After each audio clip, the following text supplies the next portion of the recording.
الله. إن الحمد لله نحمده ونستعينه ونستغفره ونعوذ بالله من شرور أنفسنا من يهدي الله فلا مضل له. أما بعد، قال الله تعالى في كلامه المجيد وفرقانه الحميد: أعوذ بالله من الشيطان الرجيم. بسم الله الرحمن الرحيم. إن الله على كل شيء قدير. সম্মানিত উপস্থিতি, সম্মানিত জনপ্রতিনিধি সহ এলাকার গণ্যমান্য ব্যক্তিবর্গ, উপস্থিত আমার দিনদার মুসলিম ভাইরা, আমার মা ও বোনেরা এবং হিন্দু ধর্ম সহ বিভিন্ন ধর্মের আমাদের অত্যন্ত অত্যন্ত হৃদয়ের ভাইরা, আমরা আল্লাহ তাআলার কাছে শুকর গুজার করছি যে আল্লাহ সুবহানাহু ওয়া তাআলা আমাদেরকে একটা বিপদ দিয়েও অল্প সময়ের মধ্যে সে বিপদ থেকে উদ্ধার করেছেন। সকালে বলি আলহামদুলিল্লাহ। আমরা আস্তে আস্তে আমি আমাদের কওমি সংগঠনের দায়িত্বশীল ফয়েজ ভাইয়ের সাথে বলতেছিলাম যে আমরা কল্পনাও করি নাই যে এত তাড়াতাড়ি পানিগুলো নেমে যাবে। যে পরিমাণ পানি আপনাদের বুড়িচঙ্গি ঢুকেছে, আমরা কালকে বুড়বুড়িয়াতে গেলাম, গিয়ে দেখলাম সে যেখানে বাড়িঘর ছিল সেখানে নদীতে পরিণত হয়েছে। মনে হয় যেন একটা নদী, আসলে কি এটা নদী ছিল? এটা মানুষের বাড়িঘর ছিল, এখানে একটা নদীতে পরিণত হয়েছে। এই পরিমাণ ক্ষয়ক্ষতি হওয়ার পরেও এত অল্প সময়ের মধ্যে এখানে কি 10 টন পানি ছিল? 100 টন পানি ছিল নাকি? হাজার হাজার লক্ষ লক্ষ টন পানি ছিল এখানে। আল্লাহ তাআলার বিশেষ কুদরত, আল্লাহ তাআলা অল্প সময়ের মধ্যে আমাদেরকে এই বিপদ থেকে আল্লাহ তাআলা উদ্ধার করেছেন। এই জন্য আমরা শুকরিয়া আদায় সকলে বলি আলহামদুলিল্লাহ। শুকরিয়া আদায় করার জন্য, একজন ভালো মুমিন হওয়ার জন্য আমাদের যে বিষয়গুলি সবসময় মনে রাখতে হবে, বিপদে আপদে বিভিন্ন দুর্যোগে আমাদেরকে অবশ্যই আল্লাহর উপর অবিচল বিশ্বাস এবং আস্থা স্থাপন রাখতে হবে। কোনো অবস্থাতেই ধৈর্যচ্যুত হওয়া যাবে না। কথা ঠিক আছে ইনশাআল্লাহ? নাকি আমরা কমো আল্লাহ আর কেউ দেখলো না, হ্যাঁ আমগরি বুঝি দেখলো, এ ধরনের কথা বলে শিরক। এ ধরনের কথা বলে কি বলতে হবে? আল্লাহ আমাদেরকে পছন্দ করেছেন বলেই বিপদ দিয়েছেন। আল্লাহ বিপদ দিয়েছেন, আবার আল্লাহ এই বিপদ থেকে আমাদেরকে উদ্ধার করবেন। কথা ঠিক কিনা? নাকি আলাদা কেউ আছে? আল্লাহ বিপদ দিয়েছেন, আল্লাহ বিপদ থেকে উদ্ধার করবেন। আল্লাহ আমাদেরকে রোগ দেন, আবার আল্লাহ তাআলা আমাদেরকে সুস্থ করে দেন। কথা ঠিক কিনা? এই জন্যে আমাদের সবসময় মনে রাখতে হবে, ফরজ এবং ওয়াজিব কোনো অবস্থাতেই পরিত্যাগ করা যাবে না।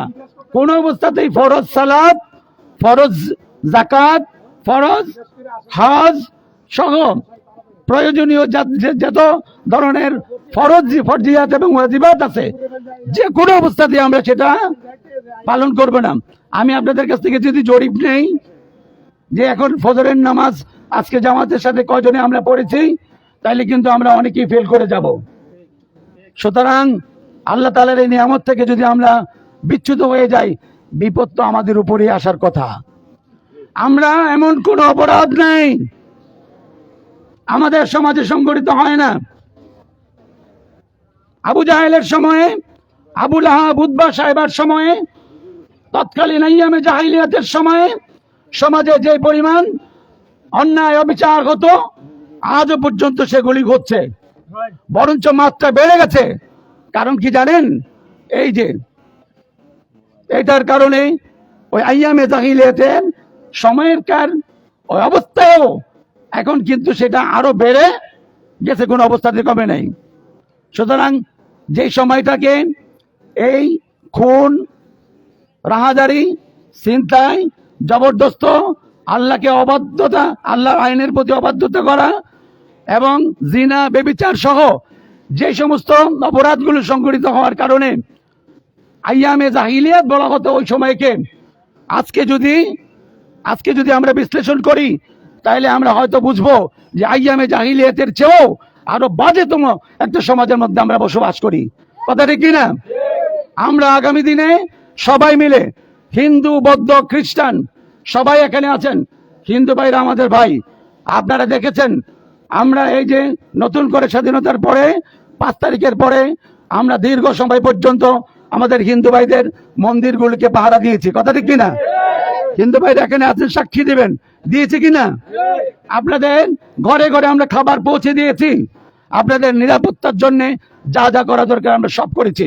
আমরা দ্যাট তো ইন করতে বলতে চাই, আগামী দিনেও হিন্দু ধর্ম সহ যে সমস্ত ধর্মাবলম্বী মানুষগুলি আমাদের দেশে বাস করে তাদের নিরাপত্তা দেওয়ার দায়িত্ব আমাদের। এই শিক্ষা আমাদেরকে কে দিয়েছে? আমাদের নবী হযরত মুহাম্মদ রাসূলুল্লাহ সাল্লাল্লাহু আলাইহি সাল্লাম আমাদেরকে দিয়েছেন।